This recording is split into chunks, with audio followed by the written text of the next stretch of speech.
എല്ലാവരും 2025-ലേക്കുള്ള new year resolutions ഒക്കെ എടുത്തു കഴിഞ്ഞു. കുറെ പേരൊക്കെ അതൊക്കെ പാലിക്കാനും ട്രൈ ചെയ്ത് തുടങ്ങിയിട്ടുണ്ടായിരിക്കും അല്ലേ. എന്നെ സംബന്ധിച്ച് എന്ത് റെസൊല്യൂഷൻ, ഞാൻ 2024-ലും കുറെ റെസൊല്യൂഷൻസ് എടുത്തതാണ്. പക്ഷെ അതിലൊന്നും അങ്ങോട്ട് സക്സസ്ഫുള്ളി എനിക്ക് ഒരു കാര്യം എനിക്ക് കുറെ ചെയ്യാൻ പറ്റി. പക്ഷെ അല്ലാതെ ഇപ്പം മൊത്തവും സാധിക്കാൻ പറ്റുമെന്ന് തോന്നുന്നു ഒന്നുമില്ലെന്നേ. ഞാനും മറ്റുള്ളവരെ പോലെ എന്തൊക്കെയോ കാര്യങ്ങൾ ചെയ്യണമെന്ന് ചിന്തിച്ചു കൂട്ടി കുറെ മടി അത് ഇത് കാരണം എല്ലാം അതിന്റെ വെള്ളത്തിൽ മുങ്ങിപ്പോയി. പക്ഷെ 2024 എനിക്ക് നല്ല വർഷമാണോ എന്ന് ചോദിച്ചാൽ നല്ല വർഷമാണ്, നല്ല വർഷം അല്ലേ എന്ന് ചോദിച്ചാൽ നല്ല വർഷമല്ല. അങ്ങനെ ഒരു സിറ്റുവേഷനാണ്. എല്ലാവർക്കും അങ്ങനെയൊക്കെ തന്നെ ആയിരിക്കും. നമ്മളെല്ലാം ഇനി അടുത്ത വർഷം വരുമായിരിക്കും, നല്ലത് വരുമായിരിക്കും, ഇനിയും നല്ലത് നമുക്ക് വേണ്ടി വരാൻ കാത്തിരിക്കുന്നു, അങ്ങനെയൊക്കെ പറഞ്ഞങ്ങ് ജീവിച്ചു പോകണം അല്ലേ. അങ്ങനെ അതിലൊക്കെയാണ് അങ്ങനെ നമുക്ക് പറ്റുമെന്നേ. സങ്കടങ്ങളും സന്തോഷങ്ങളും എല്ലാം വരുന്നതല്ലേ നമ്മളുടെ ജീവിതം എന്ന് പറയുന്നത്. 2024 പറ്റി പറയുകയാണെങ്കിൽ എനിക്ക് എൻ്റെ ജീവിതത്തിലെ ഞങ്ങളുടെ എല്ലാവരുടെയും ഭയങ്കര സന്തോഷമുള്ള സംഭവമായിരുന്നു ഞങ്ങളുടെ വീടിന്റെ പാലുകാച്ചൽ എന്ന് പറഞ്ഞാൽ.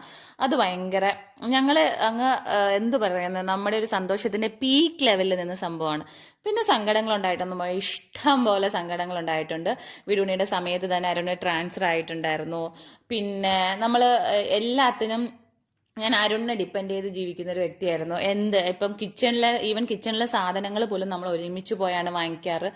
അപ്പം എന്നെ സംബന്ധിച്ചുള്ള മെയിൻ സംഭവം എന്ന് പറഞ്ഞാൽ ഞാൻ ഭയങ്കര ഇൻഡിപെൻഡന്റ് ആയി. അതെനിക്ക് ഭയങ്കര വലിയൊരു സംഭവമായിട്ട് തോന്നിയിട്ടുണ്ട് കേട്ടോ. ഞാൻ എന്തിനും ഇപ്പം എനിക്ക് കുഞ്ഞുങ്ങളുടെ കാര്യത്തിന് ഇപ്പം മറ്റേന് എന്തോ ആണെങ്കിലും ഞാൻ അരുണിനെ ഫോൺ വിളിച്ച് എപ്പം വരും, ഇന്നതിന് പോകണം, അല്ലെങ്കിൽ ഇന്നതിന് വേണം, അല്ലെങ്കിൽ കുട്ടികളുമായിട്ട് ഹോസ്പിറ്റലിൽ പോകണം, കുട്ടികളുടെ ഡാൻസ് ക്ലാസ്സിൽ കൊണ്ടാക്കാൻ പോകണം, അങ്ങനെ നിൽക്കുന്ന ഒരു വ്യക്തിയായിരുന്നു. അതിൽ നിന്നെല്ലാം മാറി ഞാൻ സ്വന്തമായിട്ട് ഇപ്പം ഒരു കാര്യം, മറ്റേത് ഞാൻ ആദ്യം ചെയ്യുന്ന ഒരു ഫോൺ എടുക്കും, അരുണിനെ വിളിക്കും. ഇപ്പം അതെല്ലാം മാറി എന്തിനാണ് എനിക്ക് പോയിക്കൂടെ, അങ്ങനെ ഒരു തോട്ട് വരാൻ തുടങ്ങി. അതെന്നെ സംബന്ധിച്ച് ഭയങ്കര വലിയ സംഭവമായിരുന്നു.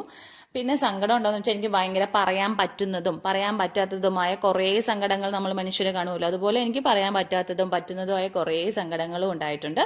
പക്ഷെ എനിക്കതിലൊന്നും കുഴപ്പമില്ല. ഞാൻ അടുത്ത വർഷം എല്ലാം മാറും, അല്ലെങ്കിൽ ഇനിയുള്ള വർഷങ്ങളിലെല്ലാം മാറും, ഇനി എല്ലാം വരുമായിരിക്കാം എന്നങ്ങ് പ്രതീക്ഷിച്ചങ്ങ് ജീവിച്ചു പോകുന്നു. അങ്ങനെയൊക്കെ ജീവിക്കാനല്ലേ നമ്മൾ മനുഷ്യരെ സംബന്ധിച്ച് പറ്റൂ.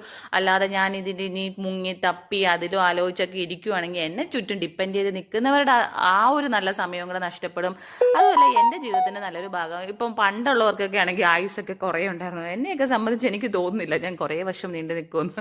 അതുകൊണ്ട് ഇങ്ങനെ ഉള്ളതിൽ അങ്ങ് സന്തോഷം കണ്ടെത്തി നമ്മൾ ഇനി വരുമായിരിക്കും, അല്ലെങ്കിൽ ഒരു പോസിറ്റീവായിട്ട് തിങ്ക് ചെയ്ത് അങ്ങ് പോവുക. അത് സത്യം പറഞ്ഞാൽ ഞാൻ 2024 പഠിച്ചൊരു സംഭവമാണ്. അതിനു മുമ്പൊക്കെ ഞാൻ സങ്കടം വന്നാൽ ഞാൻ ഇങ്ങനെ വിഷമിച്ചൊക്കെ ഇരിക്കുമായിരുന്നു. ഇപ്പം എനിക്ക് അങ്ങനെയൊന്നുമില്ല. ഞാൻ കുറച്ച് സമയം സങ്കടം വരുമ്പോൾ ഞാൻ കരയും, സങ്കടം പോകുന്നിടം വരെ ചിലപ്പം കരയും. പക്ഷെ അത് കഴിഞ്ഞ് ഞാൻ ഓക്കെ ആവും, നല്ലതിന് വേണ്ടിയിട്ട് ഇങ്ങനെ പ്രാർത്ഥിച്ചു